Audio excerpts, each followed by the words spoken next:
Good evening. My name is Diane Tuyishime. I'm from Rwanda. I'm the Deputy Chairperson of Citizen Voice and Action. This is a youth-led non-governmental organization based in Rwanda and Benin.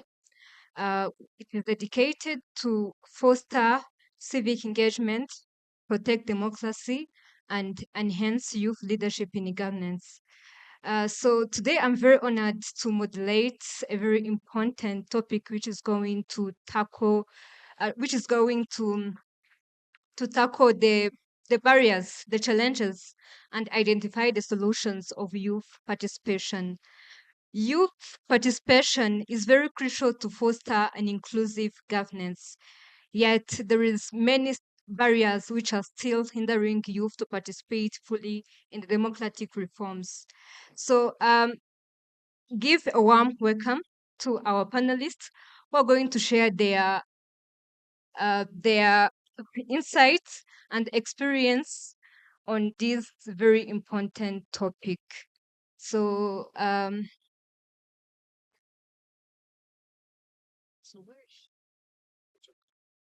Sorry, Angel Mbuthia, one of the panelists, has just arrived. Please join your fellow panelists.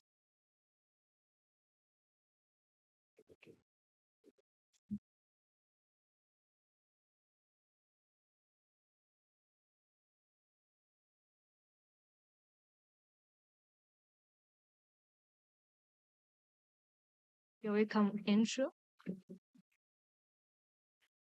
So let's start. We're going to explore the various obstacles that you face and identify the actionable solutions that can be employed to promote youth participation.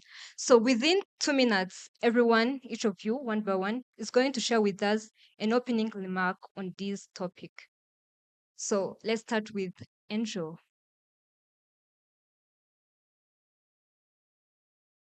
So the last ones will become the first. So thank you very much. I am honored to be seated before you here. My name is Angel Mbuthia. And in my younger years, I wanted so badly to become a journalist.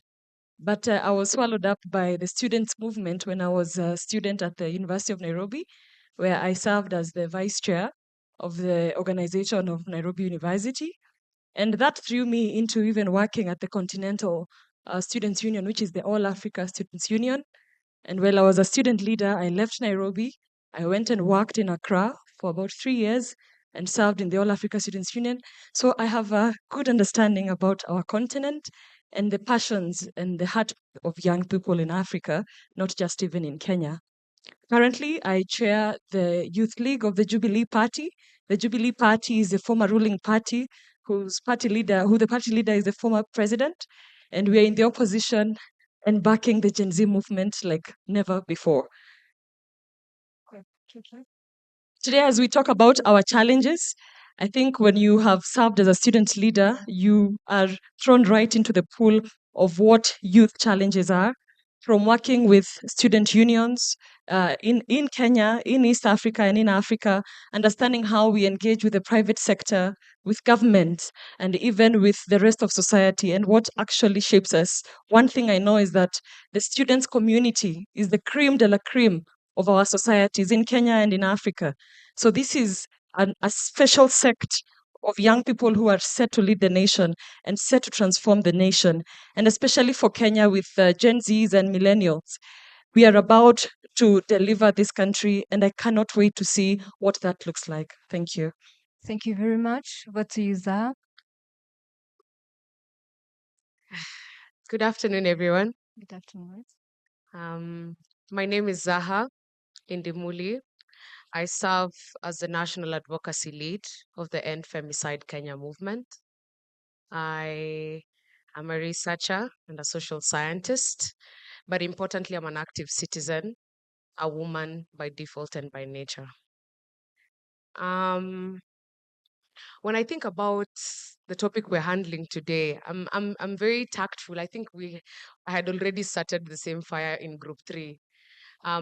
Maybe for me, it's to remember that within my conversations and my engagement here, the work primarily becomes to represent, to agitate, to educate, and to celebrate. We have seen young people show up in the most marvelous ways. Kenya being a specific country that has seen this to effect. We have seen the digitalization space taking shape. We have seen participation not just politically, but we have seen democracy going back to the hands of the people and being implemented by them, by a country that has not been known to do the same. Kenya is a very good example of just how significant it is to not only educate the masses, but equally improvise them with tools constitutionally needed for them to do their job. And Kenyans never want to be told twice. Kenyans will ransack you and move 10 steps ahead of you. And that's what Gen Zs have been able to do together with the rest of the Gen Zote.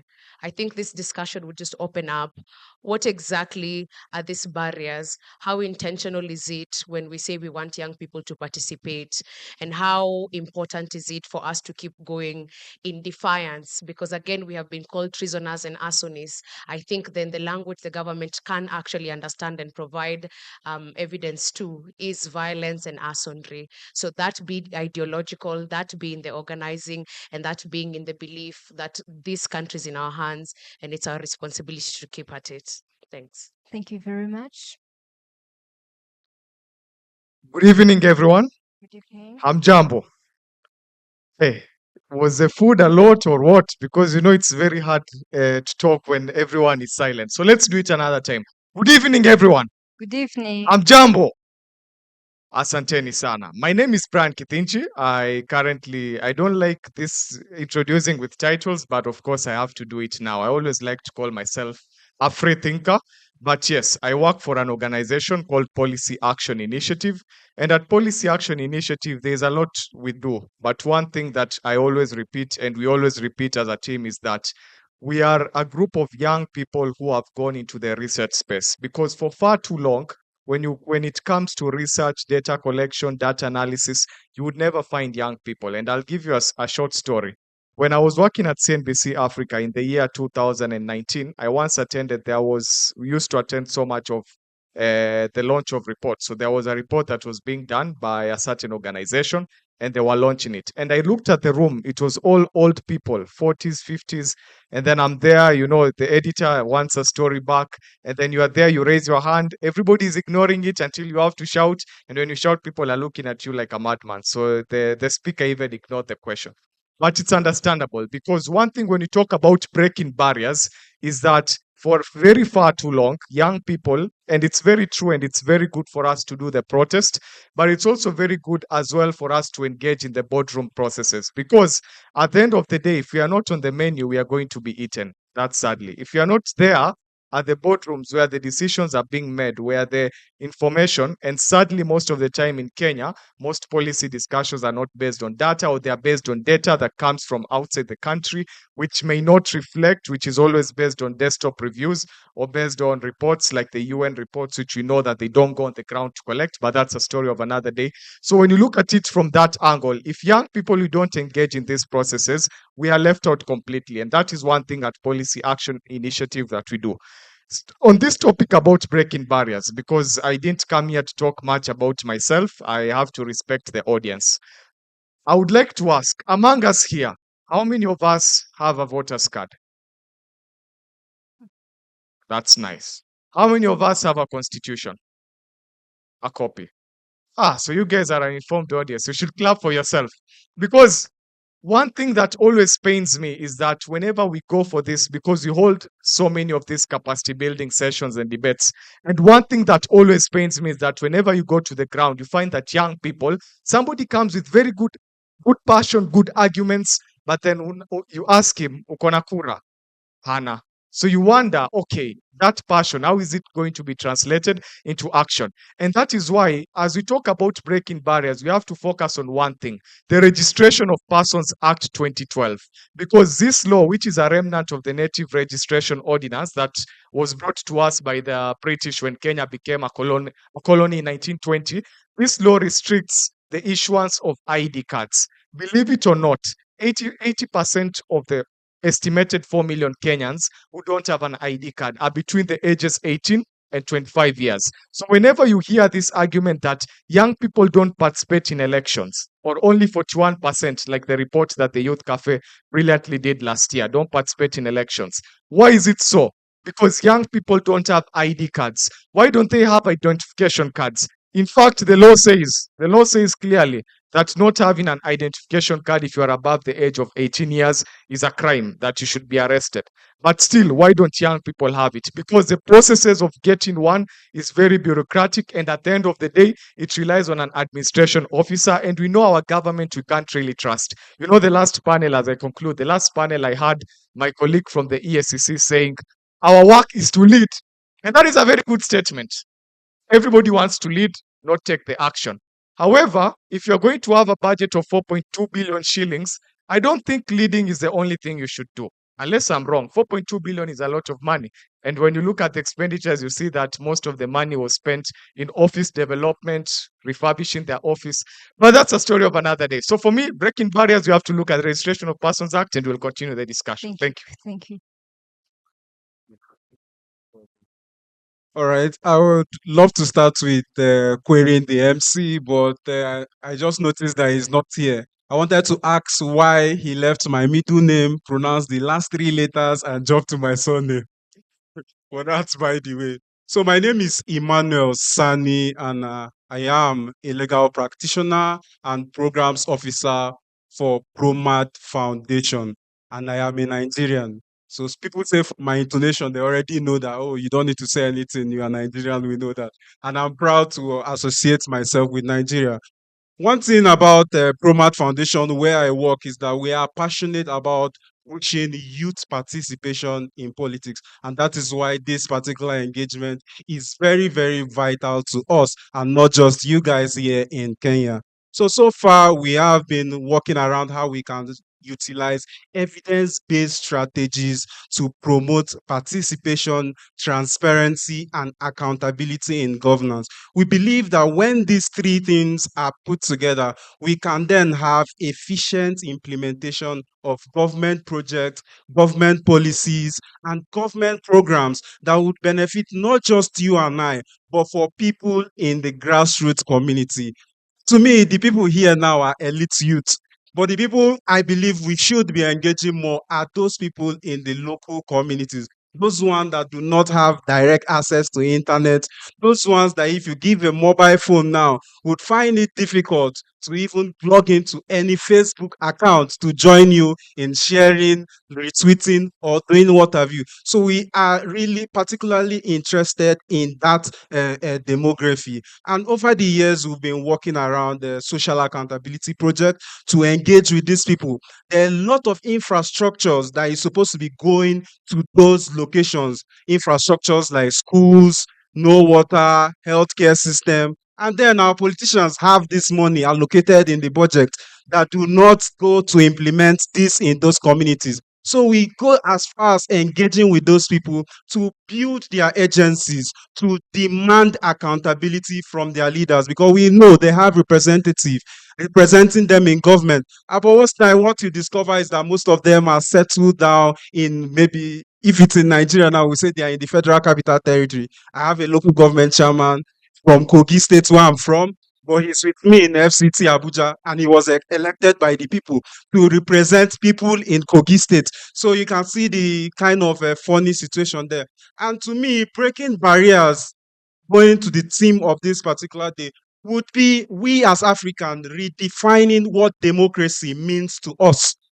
Have we really thought of what does it mean? And when I'm talking about redefining democracy, because it is very, very important that we get what it means, we get it in principles. We might be applying it differently in our respective countries, but then we have to settle what it means to you, what it means to me. And when we are able to put that together, it would make implementation of the democratic processes and principles for Africa more easier. And one thing I'm looking forward to is where young people get to directly participate in decisions that concern us. These people, like other speakers have spoken, they are going So we need to step up to the game and make sure that we understand the concept of democracy and how it could move forward. Thank you so much for having me. Thank you. Super. Thank you, Manu. My name is Santiago Barrail. I'm from the European Partnership for Democracy, so I am based in Brussels, Belgium. Thank you very much for the Youth Cafe for the invitation. If you guys didn't know, the Youth Cafe is a former partner of my organization and a former partner of the Youth Democracy Cohort, a platform of around 400 organizations, a lot of them African, that are working to advance youth political participation. I just wanted to share my 2 cents a little bit on the state of youth engagement worldwide, but very specifically on Africa. We have a lot this narrative that young people are against democracy, right? You've heard that? Yes? Cool. But I don't really see it. I mean, I get the data, I get the surveys, I see that, I read that. I don't see young people carrying out military coups in the Sahel. I don't see young people coming out to the streets being like, let's not hold elections, voting sucks. I don't see that. I see young people turning up in Senegal to vote for the opposition candidates in a very, very restrictive environment. I see young people in Liberia signing a peace agreement during the elections to uphold peace. The young people. I see young Kenyans coming out to the streets to protest against government repression. That's what I see. And I work with a lot of young people, and a lot of them are here present in this room who are driving real change.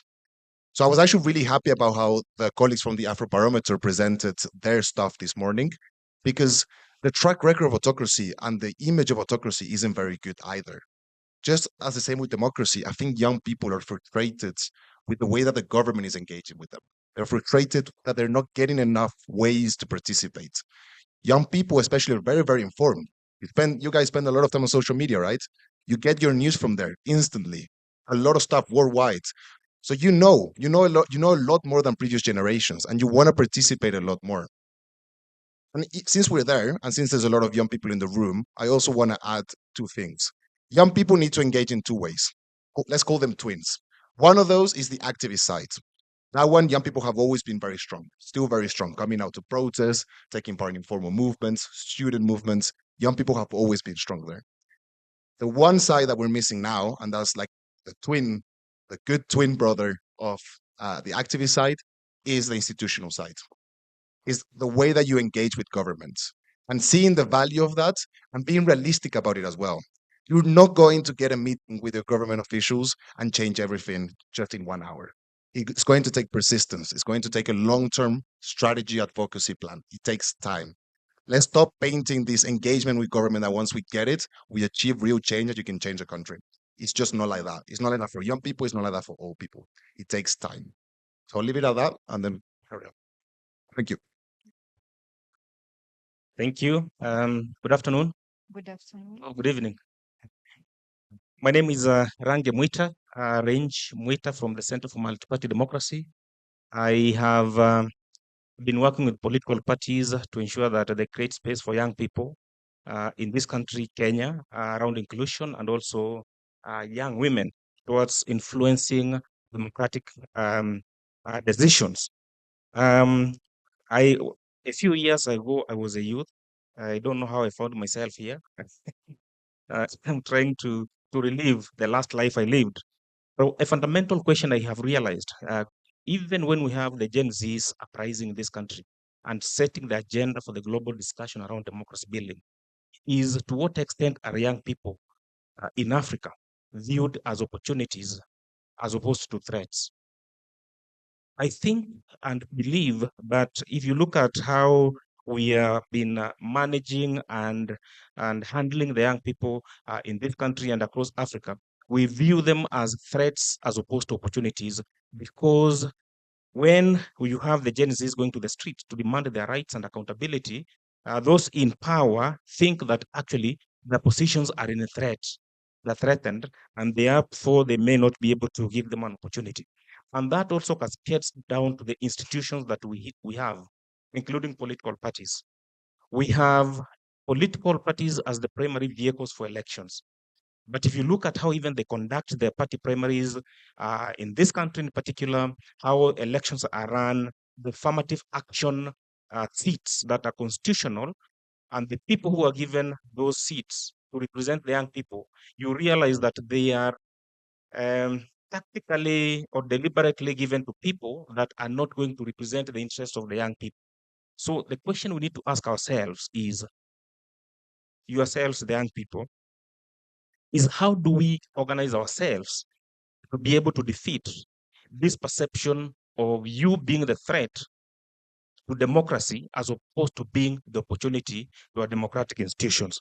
Finally, there is a gentleman here who contributed about how we should deal with the issue of political corruption in Africa and in this country. The question we need to ask ourselves, like Kenyans, is the constitution of Kenya ahead of us? Because we was talking about we need to deal with those corrupt people who steal our democratic ideals and rights. We need to kill them. We need to jail them. We need to make corruption a capital offense. But how do we tackle that given the constitutional order that we have as a country? So I came to this panel with more questions than answers, and we're going to find answers collectively in this conversation. Thank you. Thank you very much for sharing the thought-provoking opening remarks. So let's proceed with deeply with the aspects of youth participation. Dear Mbuthia, youth participation in politics is very crucial to foster an inclusive governance, but their involvement is still limited, and there is where it is not even there at all. As someone who used to engage with the political and governance issues, what are the systemic, economic, and social barriers prevent you from participating in politics in our Africa region? All right. Many barriers prevent young people from participating in politics. And leave alone young people, even young women is even harder because we are still at an age where we are dealing with teenage pregnancies. There's the aspect of drug abuse, there's early marriage, there's female genital mutilation. There's so much that goes on in the social issues of young people. I think we could go on and on in this conference. We need almost a week to discuss that, or even more. But when I look at the system itself, I also ask questions from the system because we are having our election in 2027, but here in Kenya, you feel like the election is next year.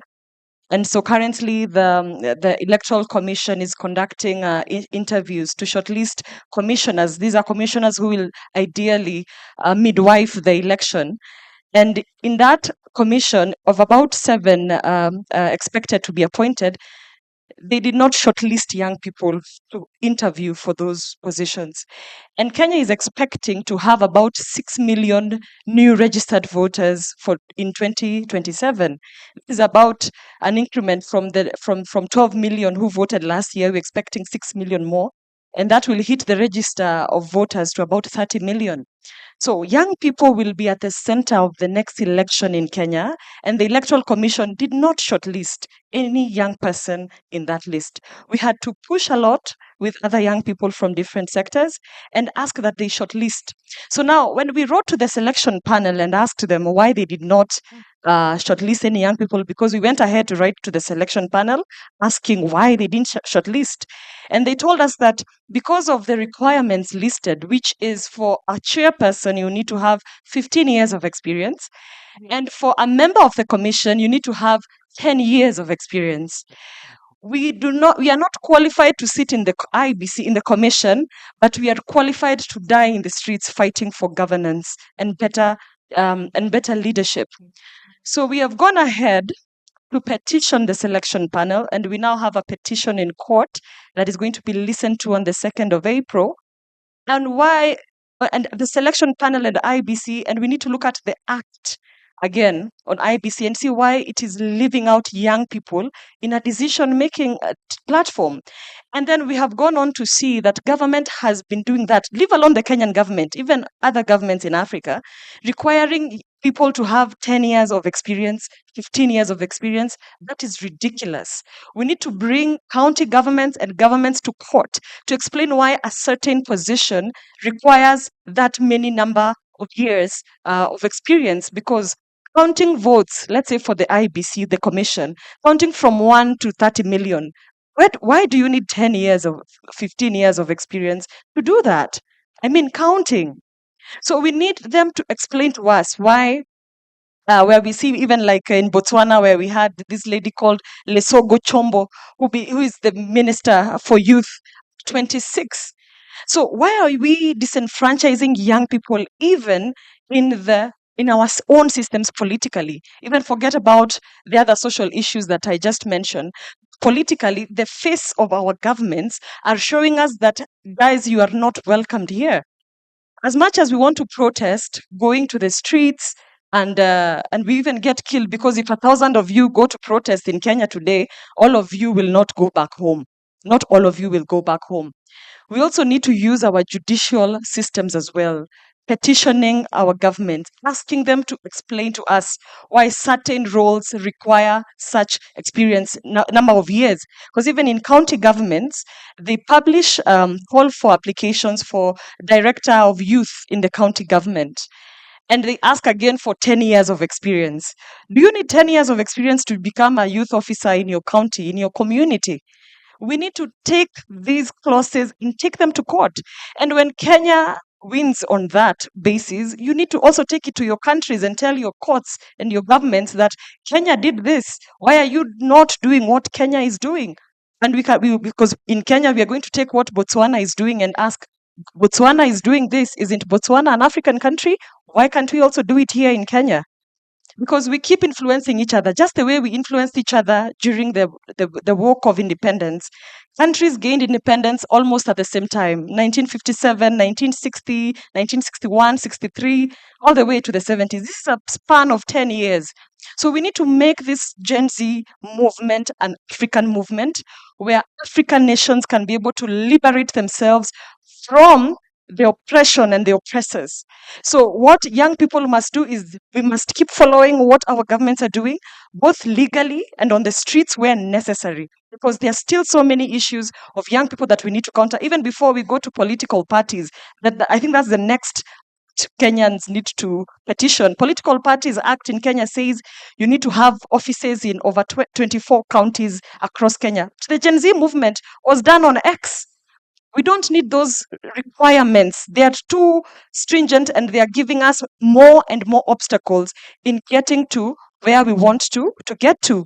And I think these and other more, even in the previous panel, they talked about looking at the legality of some of the issues that we are affecting us. It's the laws that are affecting us.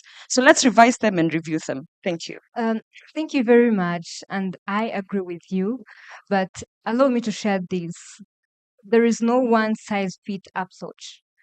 What was being used in Kenya, I don't think that is going to be used in Rwanda, for instance, completely. There is a need of assessment, assess how is the country context, each and everything. Just give a quick rejoinder. Okay. Because Kenya has a plastic ban that was instituted about, I think, 5 or 10 years ago. Guys, you can help me. Why it did that? It took that aspect, it took that law from Rwanda. So Rwanda affected Kenya because it banned plastic bans, and it was so well done. Kenya picked it up, and now Kenya has a plastic ban policy, which is something that was borrowed from another country. But I hear you that it is not in every set, but in a similar fashion. Thank you very much. Dear Zaha, by acknowledging the critical role that you play in shaping political and social landscape, and considering your extensive experience in advocating for gender equality and youth empowerment, what are the specific strategies do you believe political institutions and civil society organizations can implement to create a more inclusive spaces for youth engagement?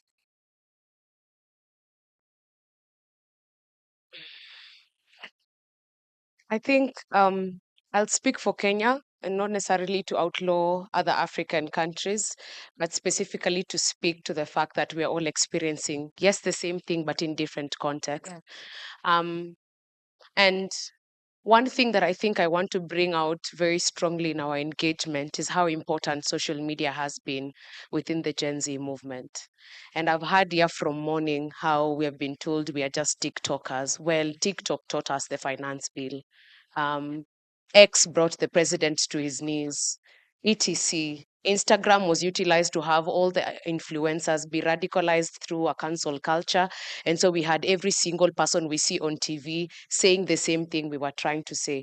It is these social media platforms that have been demonized, and it is by design to ensure that young people cannot find any other alternative that is fully theirs. And this is the message I want to bring across. The reason why the leaderless, formless, motionless is so disturbing to this government is because there's no systemic way to control it. And for as long as you can't control something, it makes it very, very expensive to cut it short, to disinform and to misinform.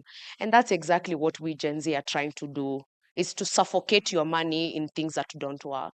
It's to suffocate the old tricks so that they understand the new dogs are in.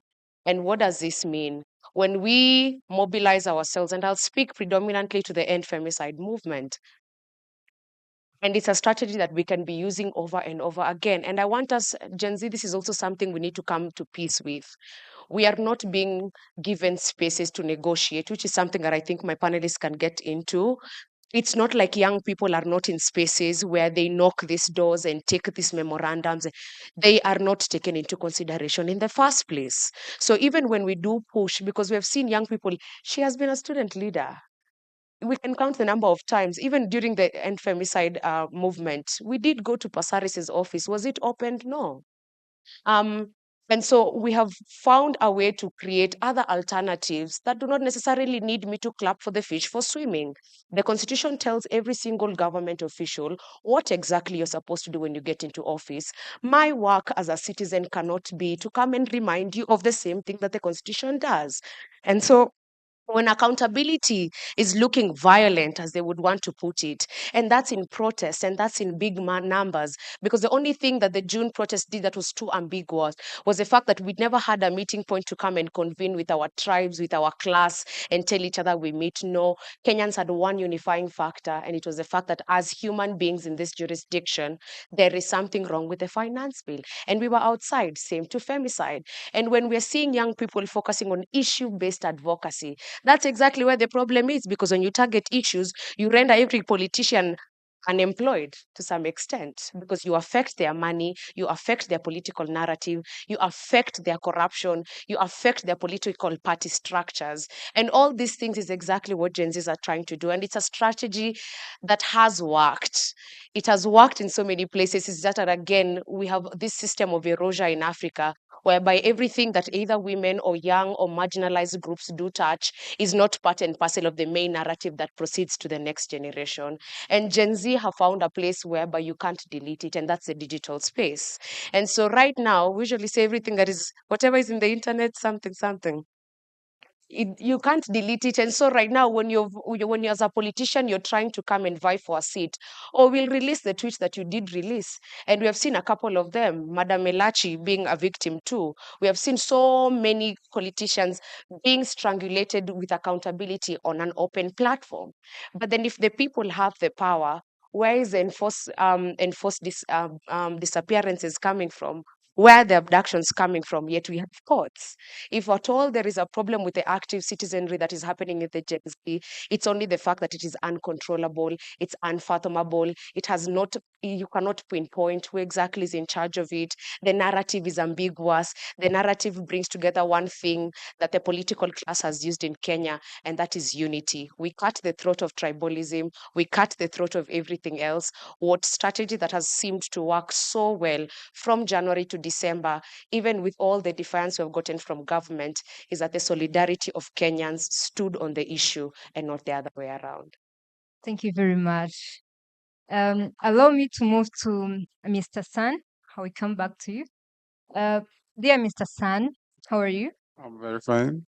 We explore the challenges and the solutions related to youth participation, and it is very crucial to consider various factors that can either hinder or facilitate this engagement. Considering your expertise at Promad Foundation Nigeria, could you please elaborate on how education needs to evolve, how technology can be utilized effectively, and what are the role of intergenerational collaboration plays in breaking down barriers to youth participation? All right, thank you so much for that question. But before I go straight to respond to that, I would love to recognize the presence of my people from Nigeria, the Nigerian Youth Futures Fund. They have really been a strong supporter of Promad Foundation since its inception in 2022. So I see it. So going straight to the question, there are a lot that we can do, and the education, technology, and intergenerational transfer of knowledge could do to help accelerate youth participation in politics and also breaking the barrier as identified. One, we cannot overemphasize the importance of education. Like, according to Nelson Mandela, he refers that youth should try to attain the highest form of education as leaders of tomorrow, because it is the knowledge that you acquire through this education through activities that you would utilize to make governance better. And they will understand that knowledge is power and information is very, very liberating. And it is important that as young people, we do not discountenance the importance of getting ourselves educated on how to participate in governance, because I believe strongly, though I do not want to align entirely to that the youth are ignorant, but then an informed youth knows how to participate in government. An informed youth would know what to do when their government is not delivering on their deliverables, or not following what the budget is clearly stating. So I believe that education would help us in a very big way to follow up on political activities. And but then there's also another important thing that we should not look away from. That is the importance of technology. At Promad Foundation, we're also seeing how we could take advantage of that particular aspect. While we focus on empowering the agencies of youth to be educated to participate in politics, we can also take advantage of technology platform. And when we're talking about technology, we should also be interested in the online technology platform and also the offline technology platform that we can use to directly engage people in grassroots community. And for intergenerational transfer, though there's a stereotype that people from politics would want to say that the young people have no experience in political activity, which is a lie. But then there's a need for collaboration between this particular set, the older people and the younger people. We need to meet to see how we could discuss to make governance better. And we can do that through example of that is happening in Nigeria. We have something like the Legislative Mentorship Initiative, where a legislator himself, they are setting up fellowship programs, training programs, where young people can come into government to learn about the practices of legislators. They can come into to learn about the practices of states. So through that particular platform, I believe that we can help breach the barrier that youth are experiencing in politics, because this would help make them informed and would help them that when they are participating in politics, they do that from an informed perspective. Thank you so much. Thank you. Yes, for the mic. Mr. Santiago, given your extensive experience in international political development across various sectors, could you share some successful strategies or case studies that have effectively empowered youth engagement in politics? Additionally, which of these approaches do you believe that can be replicated across regions? Thank you. Yes, I'll keep it brief and I'll mention two things, and they both relate to sort of the public youth sector. The civil society youth sector is very developed, as we can all see, but the public youth sector is really where we need to like really strengthen it. Starting a little bit from the local perspective. For those who don't know, local politics can be very impactful. It's very well connected to the issues of the community, of your neighborhoods, of your district, of your municipality, whatever level it is, and it's a way for you to start engaging in politics from a very young age. There's not so much a partisan like sort of environment. It's not a polarized. It's not a controversial. it really is a place where a lot of young people get their start, and a lot of people stay there as well. So to start off with that, there's a lot of countries that have representative bodies for young people at the local level. If I can mention one of them, Philippines, for 40 years has had a system of youth municipal councils that are these bodies of young people, voted by young people with a mandate, and they are directly linked to their own municipality. And they have more than a consultative role. They have a budget to implement things and to like carry out their own activities. This system is now being replicated in many places. In Europe, you have quite a few sort of municipal councils as well. Recently, Colombia started its own system, and now Guatemala is also in Central America, also passed a law to start that similar kind of structure. Going from that into the national sort of youth sector or youth bodies, there are a few things to mention here, and one is related to the local.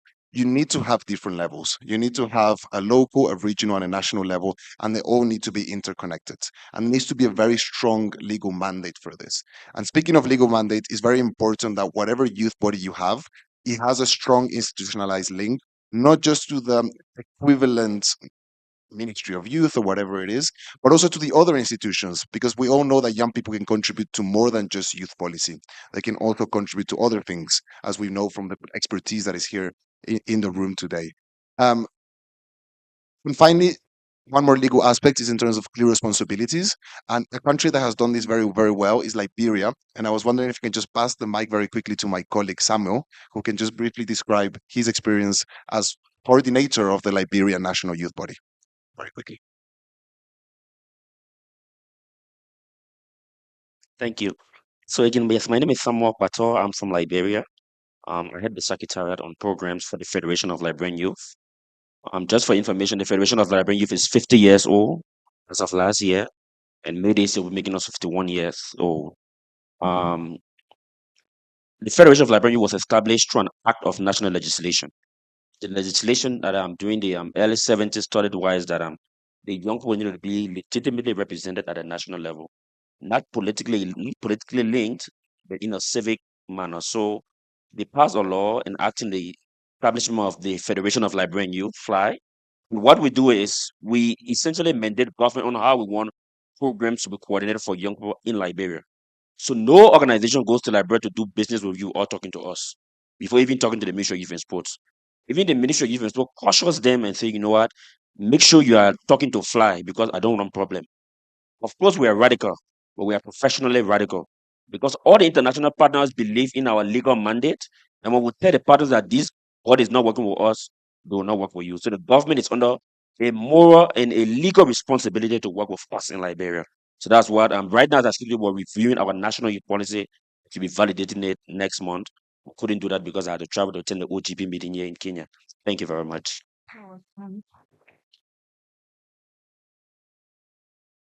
Super. There you go. Just a very practical example of clear responsibilities, legal mandates, and sort of like different levels. Thank you. Thank you very much. Then you can hold the mic, the executive director and coordinator. Considering your extensive experience in policy development and community engagement, how do you perceive global challenges such as disinformation and climate change shaping the political engagement of youth today, especially in Africa? And additionally, what are the specific examples or trends have you observed that illustrate this impact? Wow, that's a very informative question. And thanks for saying I have extensive experience. Before I address your question, there's something that was mentioned by my previous panelist that we need young people, electoral commission. We have had young people in government. Joe Musheru was a young person, the Minister of ICT. What did Kenya do during that period of time?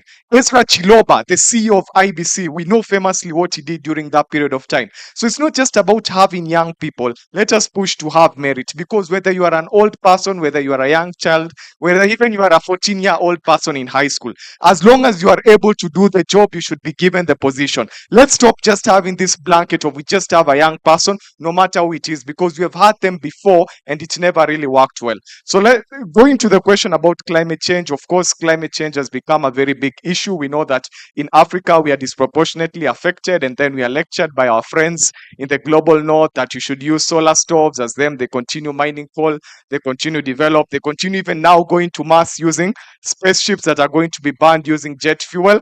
But of course, Africans are supposed to use, we should stop using charcoal. Just go and install solar panel in your home. So unfortunately, now the climate discourse, there's one section of young people who are now advocating, of course, for more money, and also who are pushing an agenda which is not really African. Because when we see young people protesting against a coal plant being built in Lamu, which will employ 100,000 people there in Lamu, and Lamu itself is one of the poorest counties, and you look at all those activists, none of them is living in Lamu. All of them are living in rich neighborhoods in Nairobi. So you wonder, is it really activism? Is it really love for the environment? Or is it paid activism?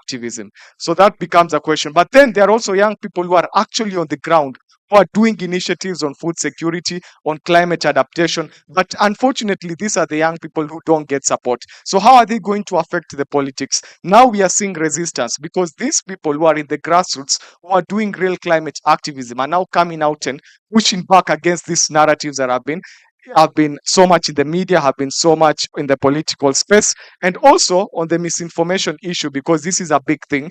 Again, how do we define misinformation? Because we have seen many times, even the government, when Alfred Mutua was a spokesman, coming out and saying this is misinformation. But at the end of the day, we know this is not misinformation. We've also seen the media, we've also seen during COVID, the World Health Organization of all bodies coming out and saying that COVID cannot be spread from person to person. Then afterwards, we know that that is misinformation. So who defines misinformation and who defines what is fact? So we have to be careful we don't use these labels, because these labels have been used to smear young people who are actually somebody who just comes up with a podcast and says, I'm going to do a podcast to create awareness. And all of a sudden, misinformation.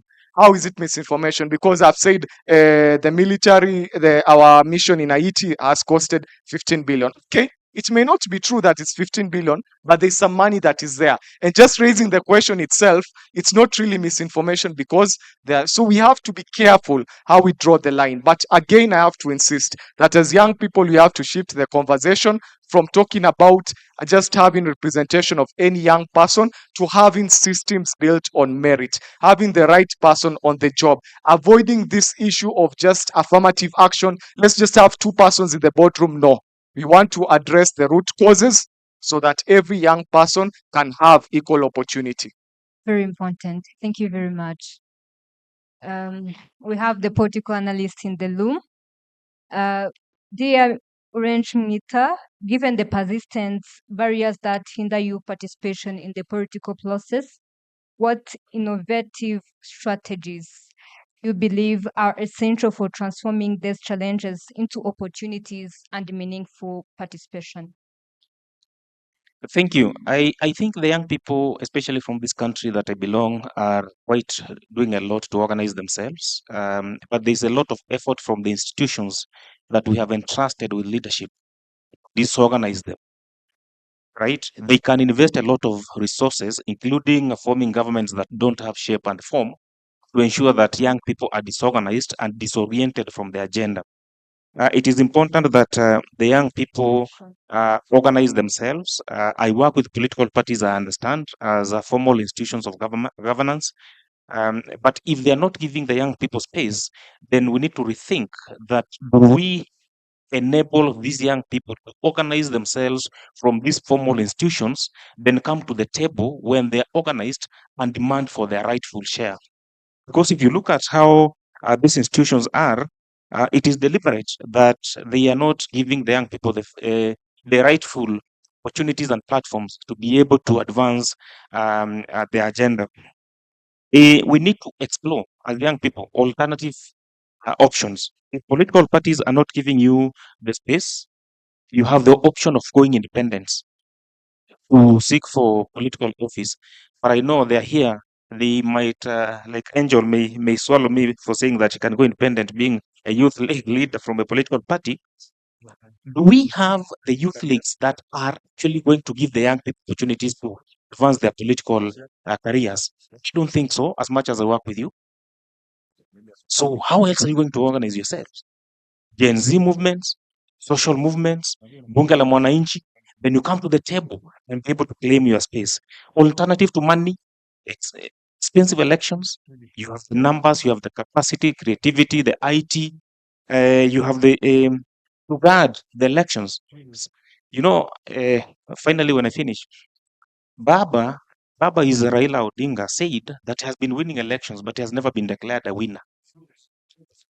If a man of that stature has been winning elections and has never been declared a winner, how will you win an election as a young person and be sure that you're being going to be declared a winner in an African country, in Kenya for that particular matter? So we need to utilize the platforms we have to ensure that we protect the votes, we vote, but most importantly, protect the votes and ensure that young people declared the winners when they win.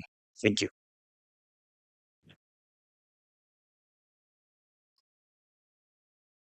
Wow. What a great session. What a great session.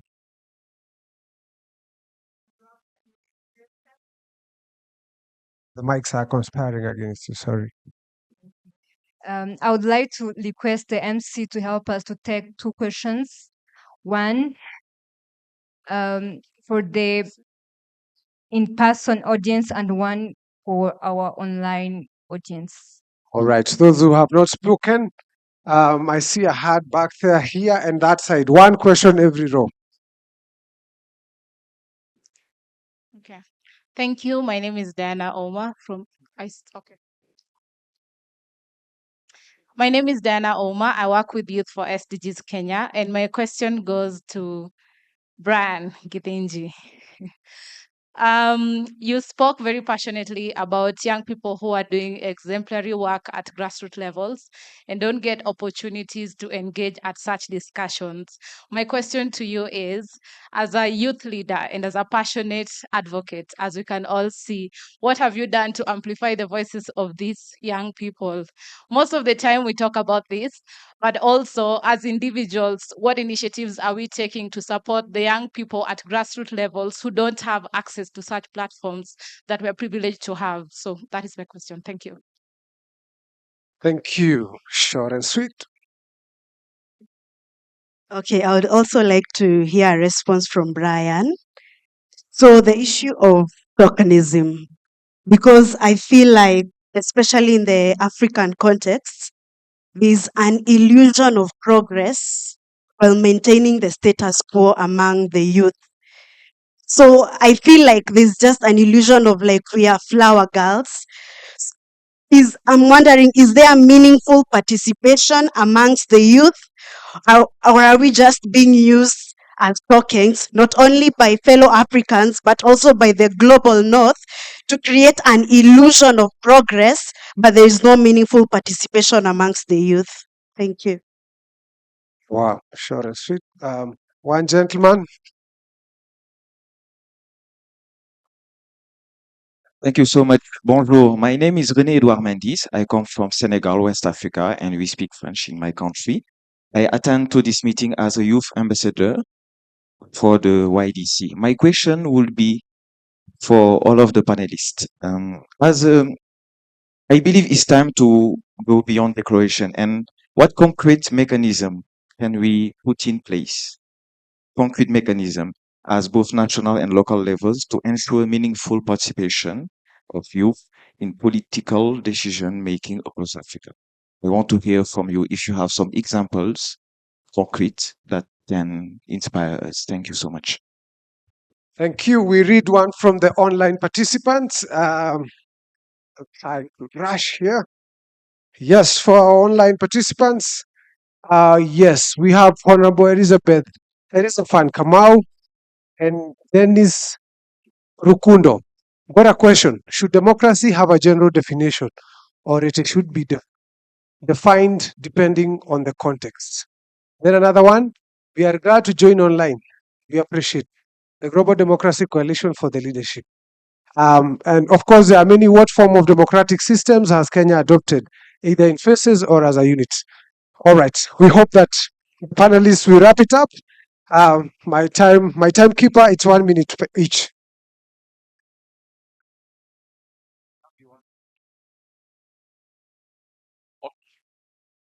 Okay. Thank you so much. It can be 1 minute because it's two questions. Let's also respect the audience, I believe. So, to Madam, to your question, which is a very nice question. I'm sorry I didn't capture your name because I was talking on the other side. But the question about how we involve, it's a question that keeps me up at night, keeps our team at night. And one thing that we developed is that because we are an organization that relies on consultancy, we don't rely on grants because we don't believe in this culture of begging white people and they won't give you the grants, or when they give you, it will come with conditions. So we do consultancies a lot. And when we do consultancies in our data collection, we always give priority and opportunity to young people who live in those areas. Remember how other organizations do it, especially the UN. They would bring a consultant from Nepal to come study about Mira growing in Kenya. We don't do that. We go and collect young people from that area. Another thing that we do is on debates. And debates are always to give young people who have the ability to speak a platform for them to be seen. And we have organized, last year we organized 4 debates. The latest debate that we did was in Mombasa. Again, we don't do it in the capital city, Nairobi, and we don't do it in elite schools, i.e. the private schools like the one we are in, though we are grateful for the facilities, but we don't do it there. So we do it in public. So those are the 2 ways. Of course, in future, we would like to engage more. To the other question about tokenism, that's a very real threat. And it's the reality. And that is why you will see that even, for example, the COP. I have never gone to COP because it's hypocrisy. I mean, if you're going 100,000 people to fly somewhere to talk about climate change, if you believe in climate change, then why are you emitting the emissions? So anyway, for the people who go there, the young people who go there, let's speak the truth. The young people who go there in the negotiations that happen, because in COP there's blue badge. You know, when I learned the system, I was even shocked. There's blue badge, there's another badge, there's green badge. So young people mostly will have green badge. Their work is to walk around, take photos for Instagram. The ones with the blue badge are the old people who are now going to make decisions. So of course, young people are used as tokenism because they know population demographics. You have to show you've involved young people. So as young people now, we have to be very careful that we don't fall into this trap that an organization says we are going to create a youth sounding board, but we are not going to give young people jobs. We should refuse. We don't want youth sounding boards. We don't want to be advisors, perennial advisors. We want to be people who solve our issues. My parting shot would be this. Even as we talk about democracy in Kenya, and we are an indirect democracy to the answer, though my brother will explain more. As we talk about democracy in Kenya, as we talk about what the state has been doing in Kenya, we also have to acknowledge what is happening in our neighbors. We know currently in Democratic Republic of Congo, young people are being killed by interference, of course, the Rwandan government, according to the United Nations Secretary General. It's not me. According to the United Nations Secretary General Antonio Guterres, in his statement in January, according to a UN experts panel, even the president himself could not deny that Rwandan troops are in Congo. So we know that young people are dying in Congo. We know what is happening in Tanzania, where we have seen recently, now they're heading to the election. There's a member of parliament who's been abducted. And we've seen in Uganda, where I was studying, unfortunately, where young people are always beaten when they just come to the streets to exercise their right of just assembling, not to protest. So even as we talk about democracy in Kenya, we also have to campaign what is happening outside, because at the end of the day, if all those countries, if our neighbors, there's no peace, it will affect us. So we should keep that and bear that in mind. And I love you all. See you soon. Wow. Discussion is short. Okay, to respond to the last question from Rene, I would love to talk about what Promad is doing in Nigeria as one of the mechanisms to increase young people's participation in government. So we understand that it is important for us to emphasize the need for civic education and not the general education that we are aware of. And we know that the general education needs some kind of overhaul to meet up with current needs for young people in today's governance process. So Proma Foundation is taking advantage of that particular process to increase the capacity of young people in local communities. And we believe that when the capacity of these young people are increased, they will be able to engage with their government from a well knowledgeable perspective. And how have they been able to utilize this knowledge after this training is being carried out for them? We deploy them back to their communities to follow up, track, and report government projects and programs in their community. This particular strategy have worked for us in several times. We've tried it in 3 states, and it has even encourage the completion of government projects that are happening in those states. And how we do this is we first try to build a relationship with the government leaders. I understand that it is very, very good to engage in protests. It's very, very good to be very firm in holding your leaders accountable. But then there are some other things that we need to still take advantage of, which Nigeria is also trying to work on. And that would involve negotiation and lobbying. If our political leaders can be able to use this particular tool to lobby those illicit activities that they come out to give back to us, then we should consider that particular, since we are bringing in the right information, we should consider that process to ensure that they make us participate by lobbying ourselves to ensuring they bring the right policy framework that makes us included. And we try to work with the government through this program, through our organization. We make a relationship with government stakeholders so that when these local youths are engaging with them, following from the reports they've gotten from the project, maybe they have squandered the money or something happened on the way, then they would have this relationship with them, and it would make the necessary people that are involved, that are directly involved in those projects, to be called to action. And a success story from that would be, I'll just talk about one, the completion of primary healthcare center in one of the local community, following the advocacy from one of our young fellow. Thank you so much. Yes, very quickly on the question online on a general definition of democracy. No, I don't think we should have one. I was planning on saying something else about mechanisms for participation for young people, but I like debating, and I kind of want to take you up a little bit on the consultative kind of roles, advisory roles that you pointed out for young people. I think they can be very important. I understand your point as well about the remuneration and the importance for young people to feel emboldened in their roles. But I think there's a lot of people here, and Wally, I know that you've had some advisory roles and some roles that didn't necessarily have a proper remuneration or proper salary. They have other benefits. They have like a capacity building benefit. They have a mentoring benefit. They have a benefit sometimes of attending international conferences.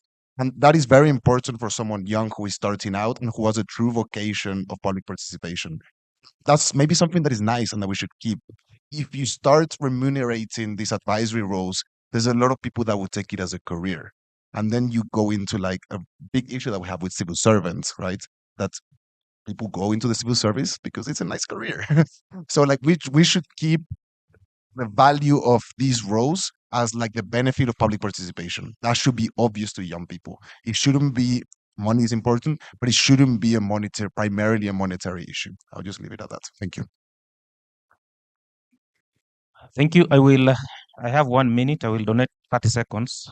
On the last question here around the concrete measures on how to ensure the young people's participation in democratic processes, I think democracy building in Africa has always been funded from the West. It is important that African governments must be very deliberate to invest resources in democracy building work if indeed African countries believe in democracy. We don't have to rely on Europe and USAID to be able to give us money to capacity build or to do civic education in this country if we believe in that particular process. So African countries must be encouraged as part of budget making process to put resources on democracy building processes. The last thing, the definition of democracy. We have been grappling with even this country, Kenya, on whether we have a universal definition of democracy. If you go to the northern parts of this country, they do practice negotiated democracy, which works very well in a very peaceful way without any fight. When you come to down parts of the Kenya, the southern parts, where we go for competitive even nominations, we fight a lot. So do we have a universal definition of democracy? Is the Western definition of democracy sufficient in Africa or in Kenya? Or we need to have democracy away? Is a question that we cannot answer. There is a discussion worth having. Thank you.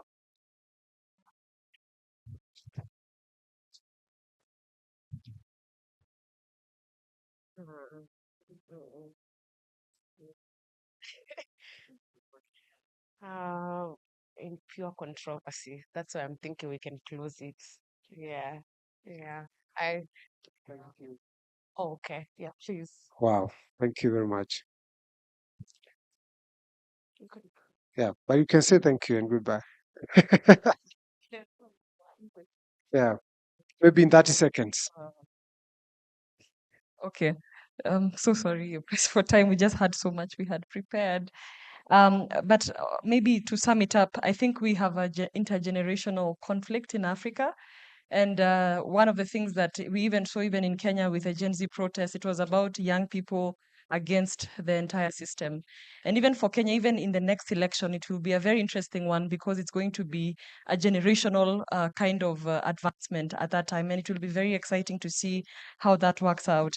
And even as we are working on intergenerational conflicts, even in politics, even in at our workplaces, even when you're working with the UN and there's the UN Youth Envoy, the African Youth Envoy, those advisory panels, they're very challenging to work with because you find people in a different generation already within those bureaucratic institutions. So as when we're talking about concrete mechanisms, I think we need to go back and see how we can have intergenerational dialogues amongst us to see exactly how can we move on as a society, because even these older ones, we can't leave them. They're still part of society. They are the ones who have the capital, the money. They're also the ones holding major decision-making spaces. So let's learn how we can work together, the younger generation and the older generation. Thank you. And thank you so much, Zaha. Thank you very much. We need to take a group photo as our moderator makes one comment. We need to rise for the group photo as our moderator makes a comment. Yeah. We have to take a group photo. We have to take a group photo.